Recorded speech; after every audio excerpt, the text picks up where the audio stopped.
How's it going, everybody? StormeDegree 14 here. Welcome back to another Nostalgia Critic reaction. Gonna be kind of catching up on this next video of his latest review of the movie How to Train Your Dragon from DreamWorks. Now, How to Train Your Dragon is a movie I have watched and I do really enjoy. I actually took a look at some of the behind-the-scenes things, and I liked that for a lot of the dragons, they actually took designs of different animals, which were pretty good. Like, Toothless is a combination of a panther and a salamander. So, like, when you see him move, they kind of alternates between, like, different styles of movement. So, like, once he's, like, moving like a salamander, and the other, he's moving like a big panther or a big cat. Which is actually pretty cool. Again, like, I can see it with the other dragons as well. I don't know what specifically, but I can definitely tell from a lot of them. I know they really got into it in How to Train Your Dragon 2, or the sequel. One of the sequels, at least. But, again, I'm pretty sure, I think this was definitely one of the good movies among DreamWorks. I would say, like, it's a good 8. I don't think it's perfect, but I did, like, really enjoy it. So, again, let's see what Doug thinks. In 3, 2, 1. Come check us out at Planet FunCon in Iowa, June 27th to the 29th. Hope to see you there. You got it.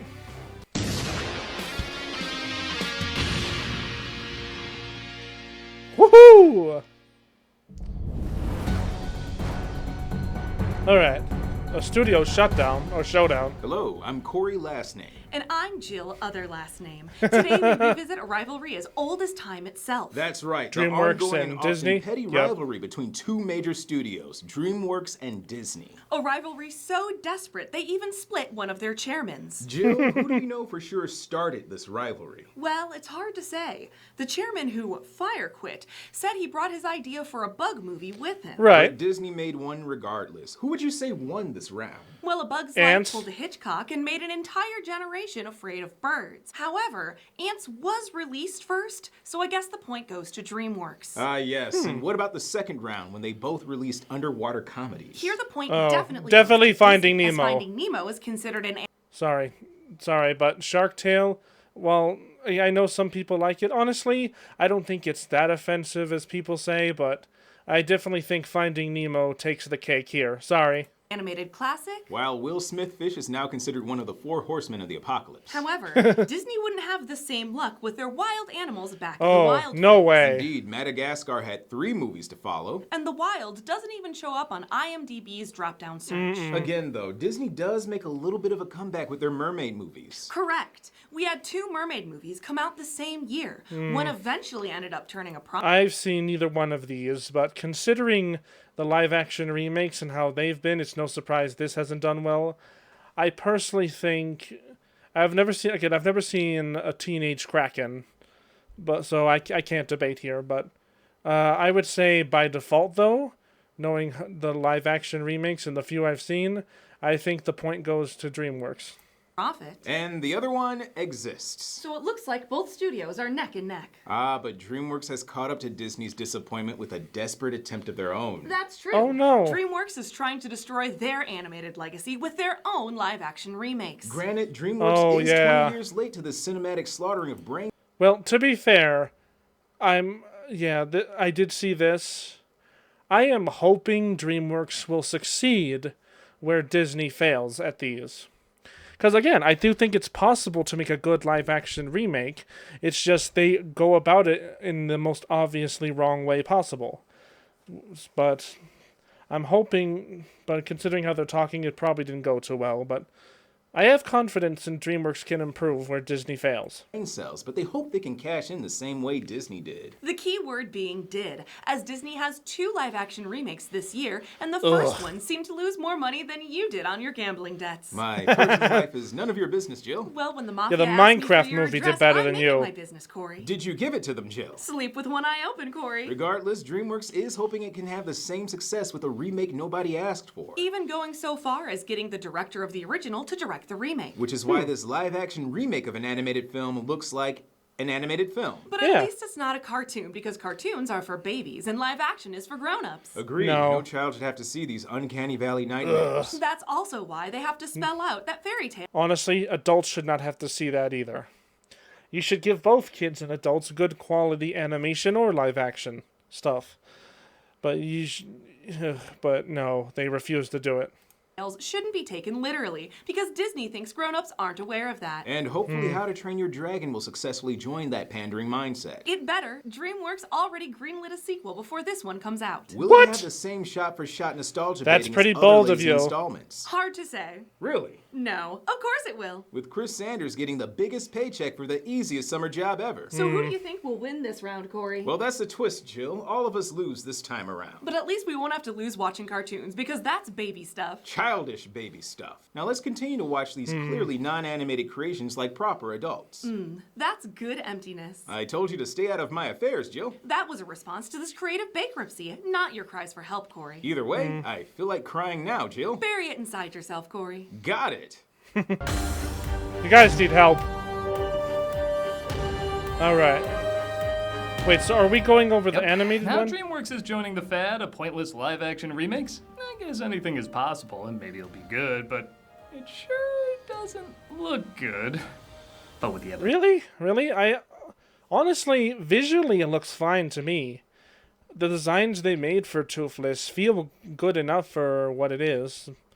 But, I mean, then again, we were disappointed when Stitch came out, and Stitch, I know, was one of the few that actually was gonna be successful, but it didn't go well at all. Another studio's attempt to make you copy over your memory of an anime classic. I thought it makes sense to look at why the original anime classic was so beloved. Released in 2010 and directed by Chris Sanders and Dean DeBlois, the film took a story we've heard a million times and seemed to breathe new fire into it. Right. I'll be honest, when I first saw the trailer, I dreaded it because it looked like a film I could predict from beginning to end with nothing new added. But in typical Sanders fashion, it took something I heard over and over and retold it in a way that felt fresh and new. Right. Just based on its story, you would assume nothing major would result from all this, but through good world building, like characters and immersive visuals, we got an epic trilogy, engaging theme park attractions, and it just can't be good, right? So I wanted to look back and see what this film did to win everybody over. I want to have faith in or it, win but is what probably it's going shouldn't. to do to lose everybody again.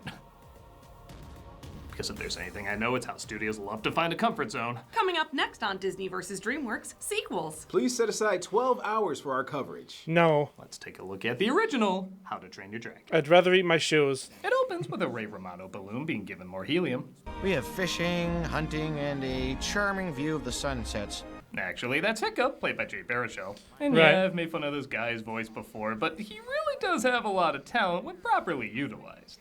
And this movie properly utilizes him. The Right. meathead with attitude and interchangeable hands is Gobber. I've been his apprentice ever since I was little. Well, littler. He sounds immediately like an outcast, which how couldn't you with the vocals of the shrunken head of Nathan Fielder? As the film goes on, he does show he can handle the dramatic moments just as well as the comedic. Parents believe a hideous name will frighten off gnomes and trolls. Like our charming Viking demeanor wouldn't do that. As Vikings, you might be wondering why we sound Scottish instead of Scandinavian. Oh, you're not, never mind. Oh. In the land of Berg, the Vikings are constantly at war with the dragons, who seem to endlessly attack their village. Astrid. Yeah. That's not fair to him. You could put anything in front of an explosion and it'll look great. Ugh. Nope. Sorry, Doug. You failed there. Shame. I really liked the first Joker. Or wait, was that the first Joker? Hold on. That's not fair to him. You could put anything in front of an explosion and it'll look great. No, that's the second one. Yeah. The second one. Yeah, so I actually like the first one, not the second one. Or I don't know. But point is you failed, Doug. And I will say the animation is both a little better and a little lesser than I remember it. Okay, so I said before, this is one of the best 3D movies I ever saw. Hell, it might be the best 3D movie I ever saw. Really? The flying scenes especially know how to make you feel like you're in the air with these creatures. But when it's all cleaned up and on the smaller screen, the textures do look a little Toy Story 1-ish. However, whenever there's movie kind of. lighting, it looks really damn good. It's strange because most CG, especially back then, looked better when it was well lit, but for some reason the heavy shadows in this movie really make the textures look more solid. Right. You need to stop all this. But you just pointed to all of me. Yes. Also, if you could sound Damn. a little less like a slowed down Fran Drescher, that'd be good too. So see if any of this sounds familiar. Hiccup is a scrawny inventor who isn't very good at fighting. His action-prone father, played by Gerard Butler, comes to the conclusion that training him to fight dragons will toughen him up, but he doesn't seem to fit in. He discovers a dragon he shot down, but finds he can't kill him, and eventually learns to befriend him. Learning not all dragons are evil. The more he finds out about the dragon, the more he uses it to trick people into thinking he's a dragon slayer. And at some point, he has to admit he's not a prince, warrior, shark slayer, gunslinger, astronaut, wizard, or whatever these two are in heaven. Yeah. But again, like you said, it's told in such a unique way that it works. Honestly, I don't ever think that this kind of story, like this specific kind of story, would ever get old because it can be used in so many different ways. And the kinds of characters you can put in can change it up so much that, yeah, it feels fresh every time. So, honestly, like, it's weird. Because, yeah, like, when you pointed out, yeah, it does feel that way. But they always do feel, like, different at the same time. Other movies. Yeah, like I said, the story is very, very common. Right. There is a lot that sets it apart, and a good chunk of that is from the characters and the actors who play them. First off, good lord, I forgot how many names are in this. Craig Ferguson, America Ferrera, Jonah Hill, Kristen Wiig, Christopher Mintz-Plasse. Wow. Somehow always playing the animated opposite of how he looks in real life. Yeah. But like I mentioned, it isn't just the performances. These characters are written to be very relatable. Hiccup's father, for example, could easily be a one-dimensional jerk, but you can tell while he's frustrated with his son, he still loves him and wants what's best for him. Yet it's not overplayed.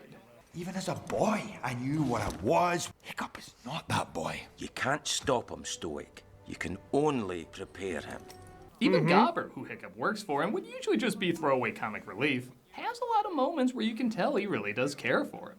It's not what you look like, it's what's inside that he can't stand. Stop trying so hard to be something you're not. That's two father figures for Hiccup, but they feel so real and distinct that it doesn't come across as crowded or repetitive. And in most other cases, it would. Plus, like, them talking to each other also lets them figure out, just like regular parents, like how they talked about their different methods, and see how they can find a compromise to help them out. So, I do agree with you, Doug. When Hiccup's gonna try and kill the dragon he captured, the dragon doesn't look angry or give a sad face like most movies would. He just closes his eyes like, yep, always knew this was part of it. I blow shit up, you turn me into a bicycle seat. My head's already shaped for it. Hiccup finds he can't do it and sets him free, but his damaged tail prevents him from leaving the area. Hiccup realizes he might be able to use this to his advantage, as in dragon training, he's not exactly the deadliest fighter. Dogs, make lots of it. The Grunkle. Dragon's aim. All dragons have a limited number of shots. Notice not only are the dragons unique, I mean, I'm sure you've seen a million dragons in a million stories, but ones from here are instantly recognizable from this franchise. Yeah. But each one has different The Deadly traits. Natter. It's legit fun to hear what makes these dragons different The from each other. Monstrous Nightmare. It's like Discovery Channel if Max wasn't trying to shove it down your gullet. The hideous Zippleback. One head breathes gas, the other head lights it. This one is called Three Balls. He has no special skills, just Three balls. 3 balls. It's weird and I can't not mention it. Like, does it just fly over and just swing it in the people's faces, knocking them out? Come on. Sorry. But I could imagine that's what it would do. Oh no, Oswald! Sorry, buddy. Didn't mean to knock you down there. Are battle boners a thing? The No. Dragon Manual.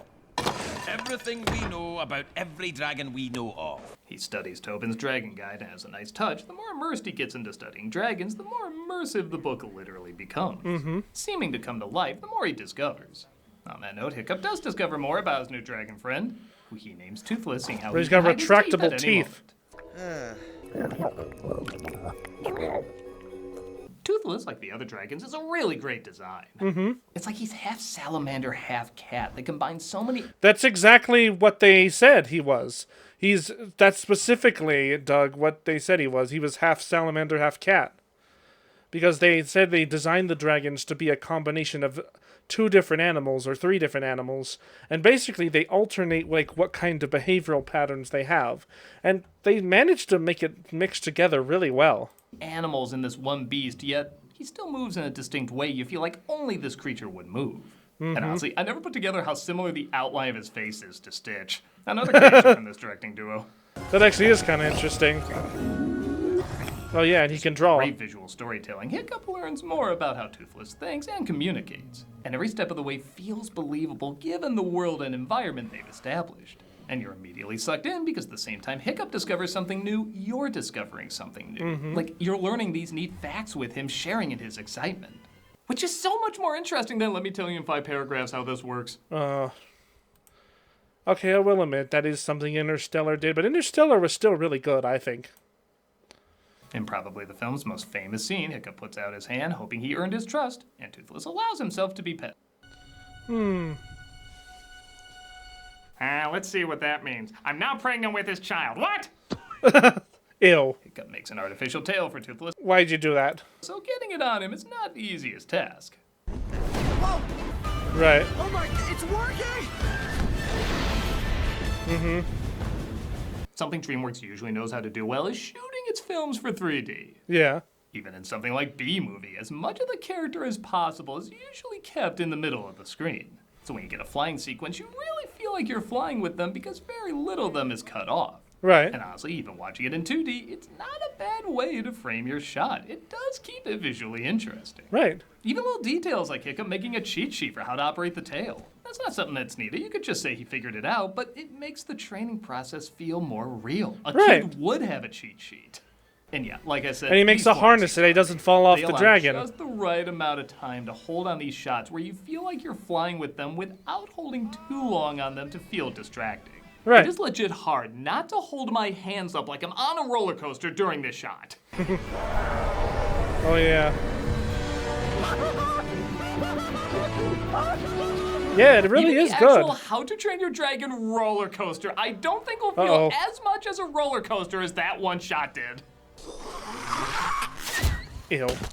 As Hiccup learns more about how dragons think and move, he incorporates it into his dragon training, making him the new top student above Astrid. Wow, he's better than you ever were. It's like a cat. Well, you are TJ Miller, so you're already used to most people being better than you.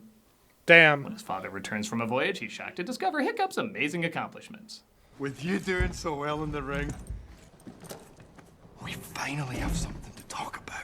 I think that's the happiest and saddest line in the movie. And all the while you are holding out on me, oh Thor almighty! Again, these scenes are usually so annoying because you know there's gonna be that lame moment where the truth comes out and the other person isn't gonna listen. But you legit feel the excitement from both of them.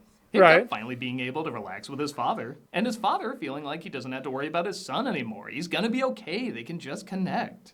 It's the kind of moment where you go, oh yeah, this is why it became a cliche to begin with. It really can lead to some good scenes. I brought You're right. This is one of the few times it really works. you something. Your mother would have wanted yeah. you to have it. That's half It's of a breastplate. Don't take this the wrong way, but no, it's not. Yeah. They probably forgot about that. Kind of like in The Croods when they forgot the kid said her first word at the end of the first movie, and then they tried to play it off that they said in the second movie.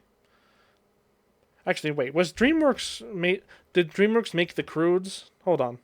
Okay, so yeah, actually they made The Croods too. I actually forgot about that. So, well, you got 2 for 2 now, buddy.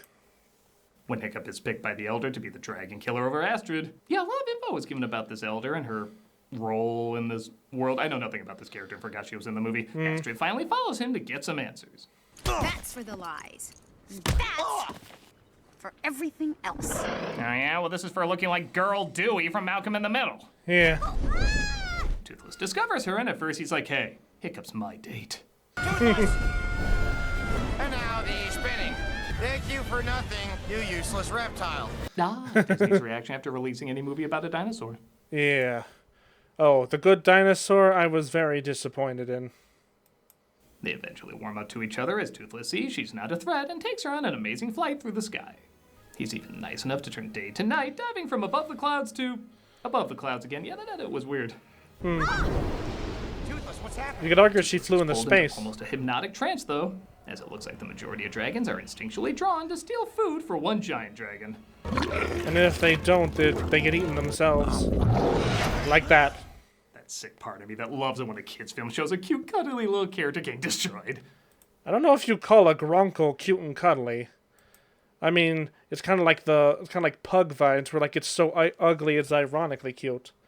I mean, again, I'm not saying the Gronkle is like ugly. I actually do like the Gronkle's design.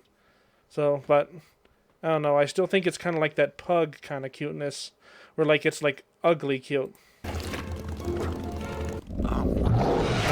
That sick part of me that loves it when a kid's film shows a cute, cuddly little character. Yeah, the get flippin' destroyed. shoe from Roger Rabbit. Makes sense. It's like a giant beehive. They're the workers, and that's their queen.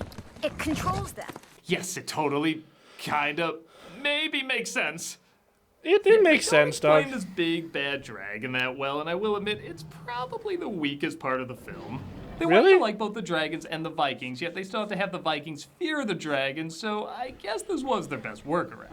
But the dragons seem smart enough to work beyond this instinct or hypnotism or whatever it is. So maybe the more vague they keep it, maybe the more you'll go, I don't know, dragon shit, I guess. I mean, I guess I don't need to so, understand. but Like, I don't know why I get off to my Rudolph's hormone monster bathing in chewed Hubba Bubba wearing a Jack Sparrow costume in the middle of an Italian circus. what? Juggling grapefruit while kissing every one of them, tap dancing on Mother Brain from Super Metroid. Super Metroid has to be 16-bit with the entire cast of All in the Family watching completely naked. I just accept that I do. Jeez. Astrid, we have to think this through carefully. Most movies would have Hiccup give a long-winded speech about why he wants to keep the nest a secret and protect Toothless, but just some good acting and tight dialogue gets across more than any speech could. Right. To protect your pet dragon? Are you serious? Yes. That's literally it. He just has to say yes. Follow-up question, are you doing anyone tonight? I mean anything tonight. That's for kidnapping me. That's for everything else. Hey. See, why can't the people I kidnap react that way? Ew. The next day, Hiccup plans to tell everyone the truth as his father gets everybody ready for his son's first dragon killing. If someone had told me Hiccup would go to placing first, well, I would have tied him to a mast and shipped him off for feeding gone mad. Speaking of which, we should probably send a ship out to get the one person we did that to. Issue him an apology. He's probably Hiccup dead. puts down his weapons and shows that dragons can be friendly, but a misunderstanding causes the dragon to turn violent. Right. And then Toothless comes They're in to save incredibly him. kind. We can learn to live together in peace and harmony. Is that the video, or is that my... Oh my gosh, that's mine. I'm so sorry. Go to placing first. Hiccup puts down his weapons and shows we can learn to live together in peace and Oh, harmony. I thought he was talking earlier about like the pixelatedness being from like the video itself, but no, apparently it was my video. I'm sorry, guys. You probably couldn't see anything through the Dragon old gets caught as pixels. Hiccup is revealed to be a dragon sympathizer. He accidentally lets it slip as well that he's been to their nest. Only a dragon can find the island. Dad, no, please. It's not what you think. You don't know what you're up against. It's like nothing you've ever seen. Yeah. No longer will people mock that I'm Yosemite Sam after he swallowed that guy from Asterix. You throwing your lot in with them. You're not my son. Again, moments like this I usually hate because the antagonist is too one-note and unlikable, but then this happens. Right. That look goes a long way. Mm-hmm.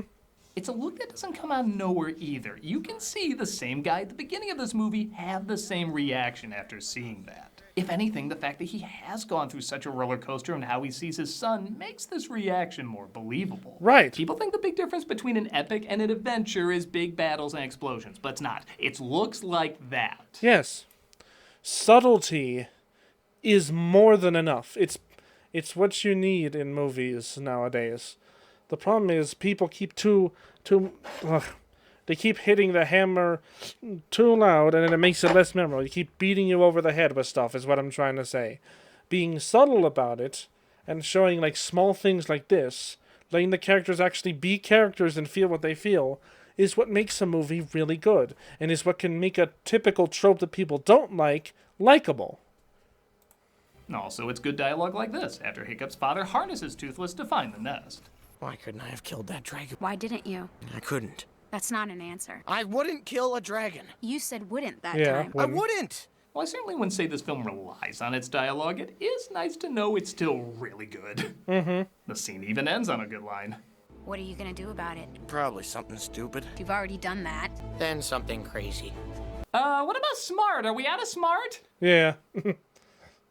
No, crazy's better. Vikings use Toothless to find the dragon's nest.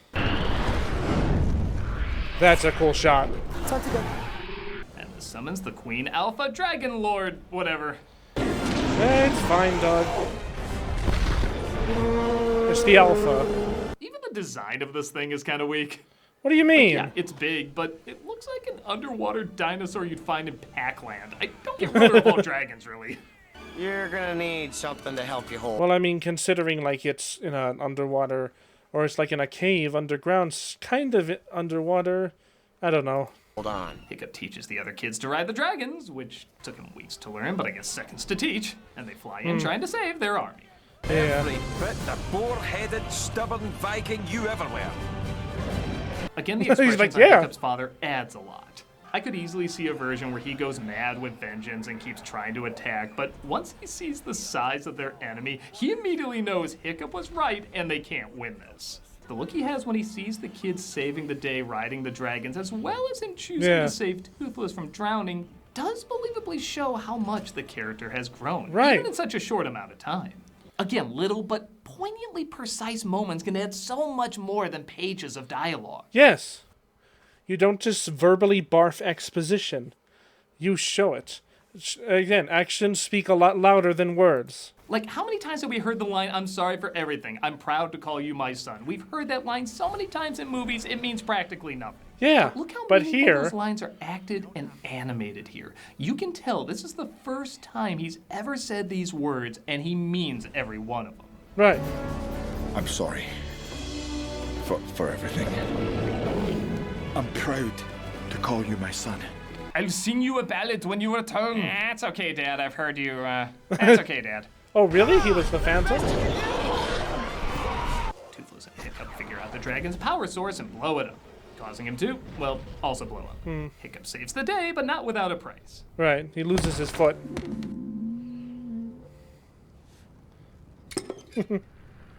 Again, doesn't that reaction say so much more than words ever could? Yes! I like something is legit lost, and that loss is always going to stay with him. In these reactions show, he realizes that, and it's gonna be difficult to adapt. That's such a simple but really powerful moment in a kid's film. Honestly, it feels more adult than some adult films. There really is a strength to perfecting an expression in animation that I think is underappreciated.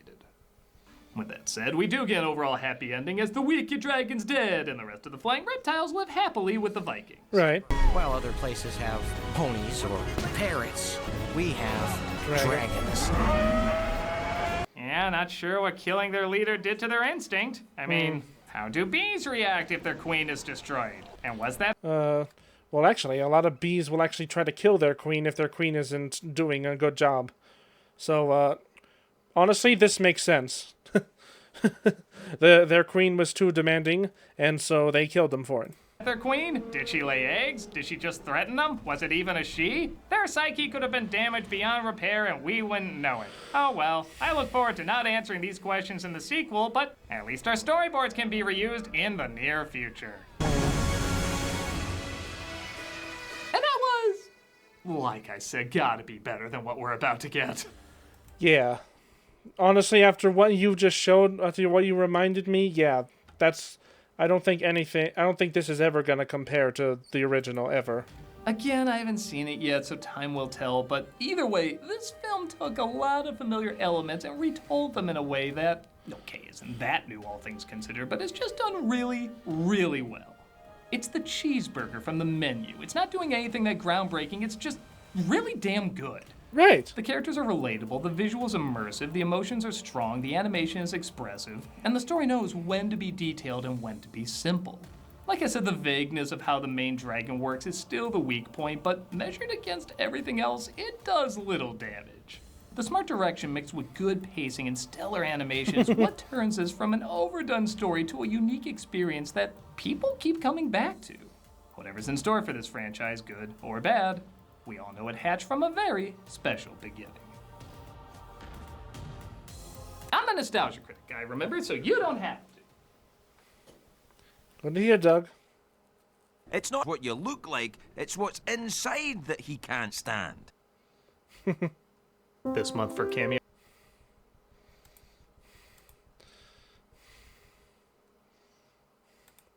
Yep, well, I guess that makes a lot of sense.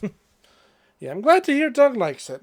I always wondered what about it was I liked, because I do kind of agree. When I first watched it, I didn't see anything too new from what it was, but I think he definitely just hit the nail on the head, just saying that it's the subtlety And it's the small details that really do build up and make something very, like, meaningful. Again, characters can look however, they just need to feel real. And this is definitely what it does. And I do agree that, like, yeah, this kind of storyline, I don't know if this storyline is ever going to go away, because, again, you can tell it in so many unique ways that it's hard not to see it as something new, you know? Because, yeah, that's what I definitely think they got in How to Train Your Dragon correctly. It's like, well, I remember when I first watched it, one of my favorite things was always how Toothless would react to things, like, because his face is very expressive in a way that does feel believable, you know, kind of like he's like a big animal, but he has like the mentality of almost like a little kid, and like, I don't know, like that's what I always thought of when I watched it, but yeah, I'm glad to hear that Doug likes it, and I'm glad he thinks too. Hope you guys enjoyed this video. Be sure to like and subscribe. Be sure to check out my other videos. Hey, before you go, hey, are you still there? Are you still there? Are you still there? Come on, please still be there. Are you there? Okay, thank you. I was just going to say, we're going to be playing Secret of the Mimic tomorrow. I hope you guys will tune in for that. I'm excited for it. My brother's going to be there to play it with me. I hope you'll see us there. And in that case, see you then. Bye!